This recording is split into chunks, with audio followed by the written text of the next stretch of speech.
अस्सलाम वालेकुम जी। आप सब कैसे हैं? अल्लाह पाक आप सबको हमेशा खुशनुमा रखे कि आप चाह रहे हैं खुश रहें जी। करते हैं जी आज की वीडियो का आगाज़ जी। आज जिस जगह हम गए थे वादी सलाम, ठीक है, बहुत बड़ा कब्रिस्तान है और बड़ी अजीम हस्तियाँ हैं उधर। वो सारा कब्रिस्तान देखा, इधर से गुजरते जा रहे थे हम, और उनके अंदर से ही गुजर कर वादी सलाम पर गए थे।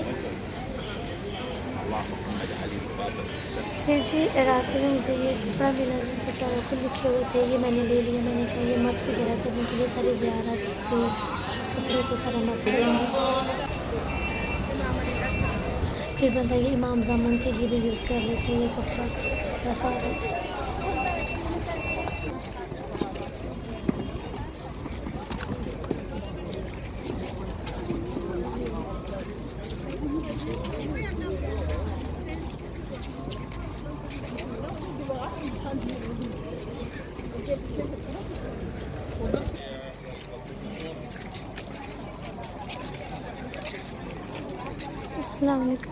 कबूर जी। इस कब्रिस्तान की फजीलत या सारे मकामात के अलामा साहब बताएँगे, आप पूरी वीडियो देखेंगे। ज़ायरीन इकराम, हम इस वक्त जिस मकाम पर मौजूद है ये वादी सलाम कहलाता है। वादी हर उस चीज़ को कहा जाता है, फारसी का लफ्ज़ है, यानी सहरा के दरमियान से जो रास्ता पानी का गुजरता है उसको वादी कहा जाता है। अस्सलाम परवरदिगार के नामों में से एक नाम अस्सलाम है, वादी सलाम कहा जाता है। रिवायत में ये मिलता है कि हर मोमिन जब हज़रत हूद जो है हज़रत नूह की 7वीं पुश्त में है, और हज़रत सालेह जो है इनका जो नसब मिलता है वो साम बिन नूह के साथ मिलता है। तो हज़रत सालेह की जो कौम थी वो कौम समूद थी, कौम समूद जिसको कहा जाता है।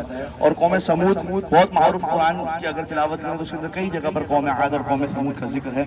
कौम समूद ये कौम गुमराह कौम थी, और हज़रत नूह के बाद जो है जब दुनिया ख़त्म हो गई और लोगों पर अजाब आ गया, तो सबसे पहले जिस कौम ने बुत परस्ती शुरू की थी वो ये कौम समूद थी, जिन्होंने अपने बुत बनाए थे और वही बुतों का नाम रखा जो हज़रत नूह की कौम जो थी कौम समूद उस बुतों को ही नाम रखा और फिर उनको पूजना शुरू किया।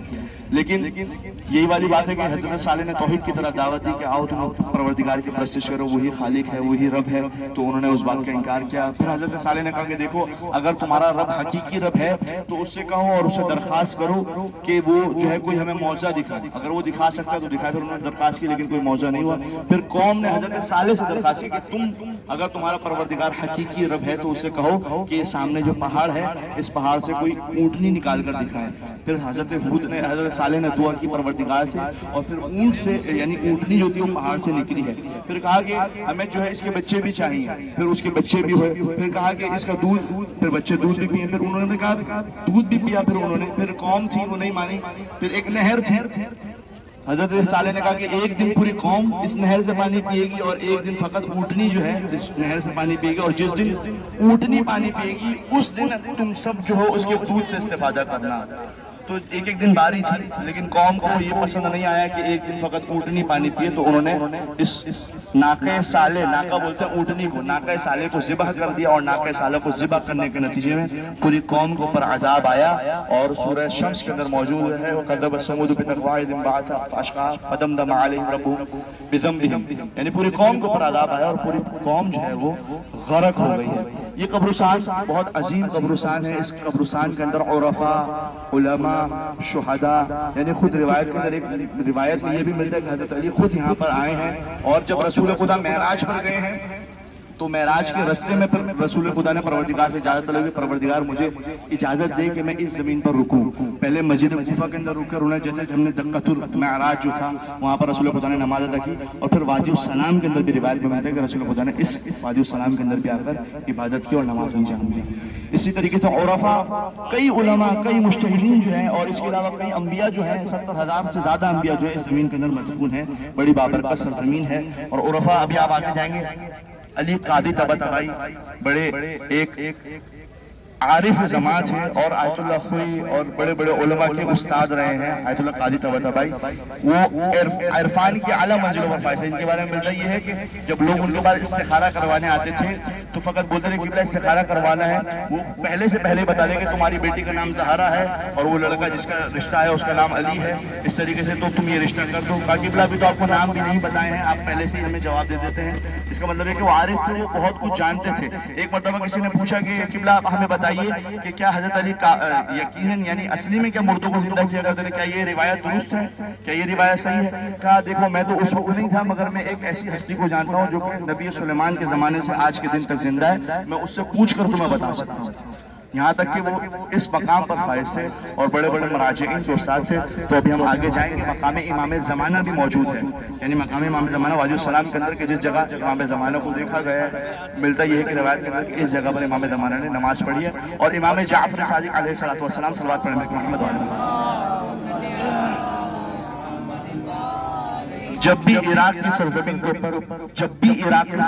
ऊपर इबादत करने के लिए और ज़ियारत करने के लिए आया करते थे, करबला के अंदर पहले फुरात के ऊपर आकर मेरे मौला गुस्ल किया करते थे, वजू किया करते थे और फिर करबला की ज़ियारत के लिए जाया करते थे।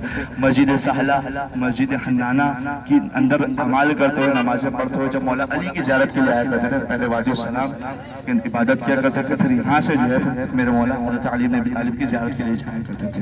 मकाम इमाम ज़माना मौजूद है, मकाम इमाम जाफर सादिक मौजूद है, बहुत बाबरकत जमीन है। आपने एक पत्थर का नाम सुना होगा, तुर्रे नजफ, तुर बोला जाता है मोती, नजफ का मोती। मिलता यह है कि कुछ खास किस्म के लोग हैं वो इसी सरजमीन से यानी वादी सलाम की ज़मीन से जो है वो मोती बारिश होने के बाद जो है वो रोनुमा होते हैं और फिर उन मोतियों को जमा करके बाकायदा कीमती पत्थर है जो कि वादी सलाम का कहलाता है। वादी सलाम यानी तुर्रे नजर का पत्थर कहलाता है। तो इंशाल्लाह हम आगे जाएंगे तो सब लोग दुआ में याद रखिएगा। और ये कब्रिस्तान है, रिवायत के अंदर वैसे ही मिलता है कि इंसान को चाहिए कि शब जुमा कब्रिस्तान में जाए और कब्रों की ज़ियारत करे। जो इंसान कब्रों की ज़ियारत करता है वो गाफिलों में शुमार नहीं होता, वरना तो आज देखिए दुनिया के अंदर क्या से क्या हो रहा है, भाई भाई से नहीं मिल रहा है, बहन भाई से नहीं मिल रही है, वालिदैन को लोग अपने घरों से निकाल देते हैं। बिल आखिर बड़े से बड़ा जो कोई भी दुनिया के अंदर बादशाह हो, शहंशाह हो, उसका मकाम यही है, उसने यही आना है। बड़े से बड़े बादशाह, मुज्तहिदीन, उलमा, बड़े बड़े उलफा सब यहीं पर ही मौजूद हैं। लिहाजा जब ये इतनी बाबरकत हस्तियां ना रही तो हम कैसे रह सकते हैं।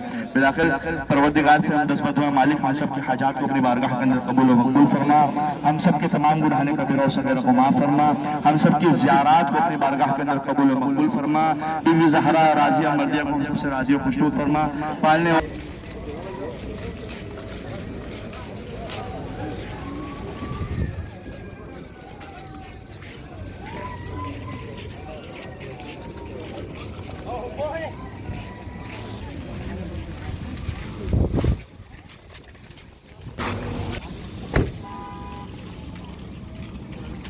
ज़ियारत जारी कर रहे थे हज़रत सल्लल्लाहु अलैहि वसल्लम को करने की जाने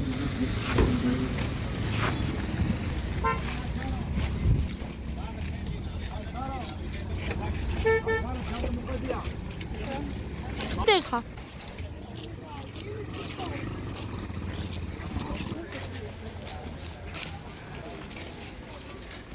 हमें ये देखे कमरे भी ये तहखाने में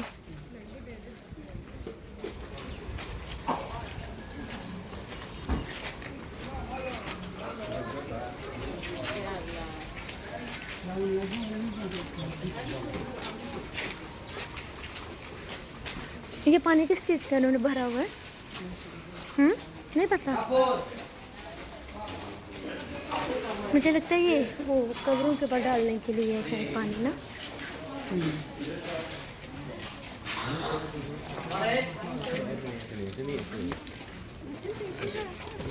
ये थोड़ी देर बाद ना रहने अच्छा अच्छा इस तरह की जगहों पर पहले लोग रहते थे। सही है।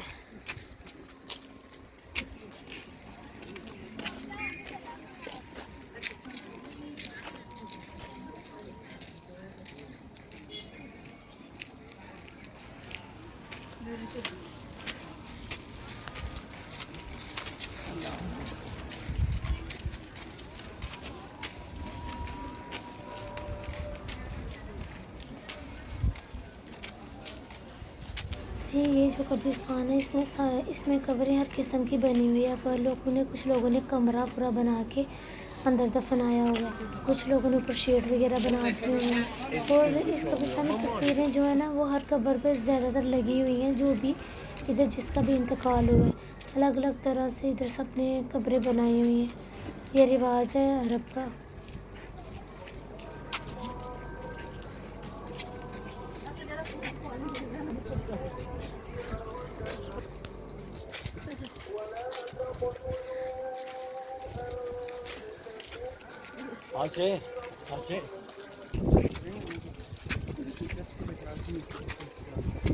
अच्छा, यहाँ पे दफन किया होता है नीचे तहखाने में। उधर से दोबारा खोल लेते हैं। अच्छा, ये जितनी इस तरह की कब्रें बनी है जी। देखिए, इधर कब्र, उधर दरवाजा।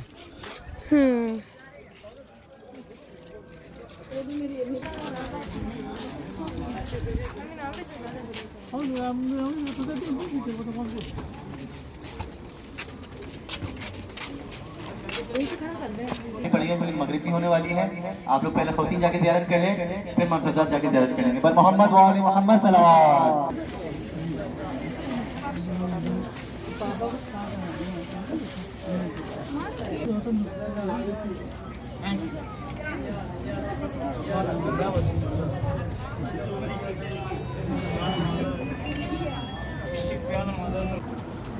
जी। ये जो जगह है ये मकाम इमाम जाफ़र सादिक़ अलैहिस्सलाम है।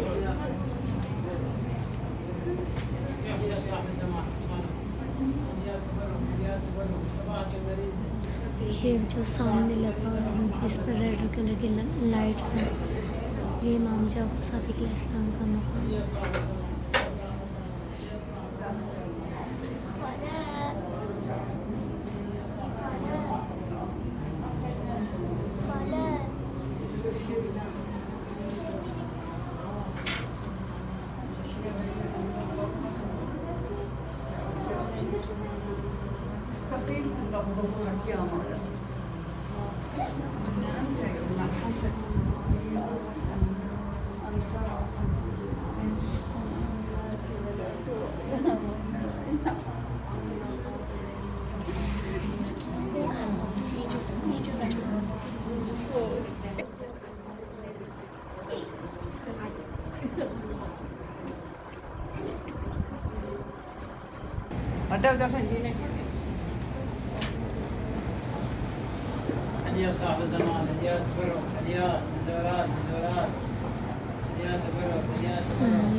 जब भी ऐसे कोई भी जगह आती है या बाबू को ज़ियारत करवा देती हूँ तो अपने दिल में अपनी हाजत जो है वो रखा करें।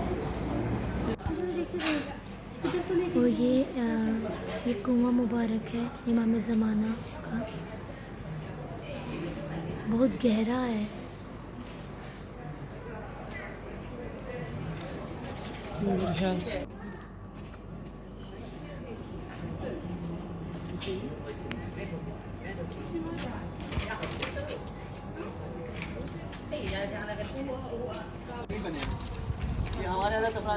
हमारे तो प्रॉपर है ना, खाली है बंदे। फिर उसके बाद हम वापस से आ रहे थे। ऊपर मिट्टी डालना बॉडी डालिए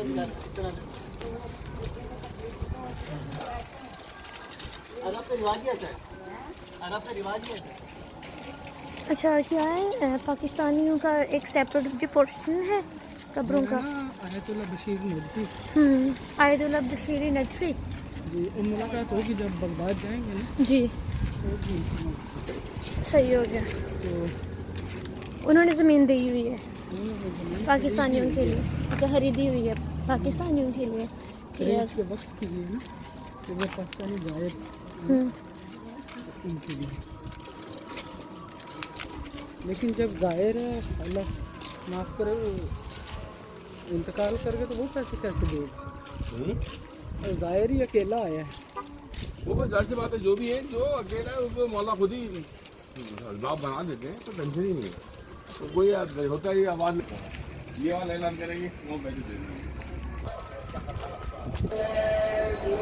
फिर जब हम फिर वापस आ रहे थे वहाँ पे तकसीम हो रहा था कहवा, जो इराकी कहवा है वो काफ़ी कड़वा होता है, तो हाफ कप मैंने लिया था।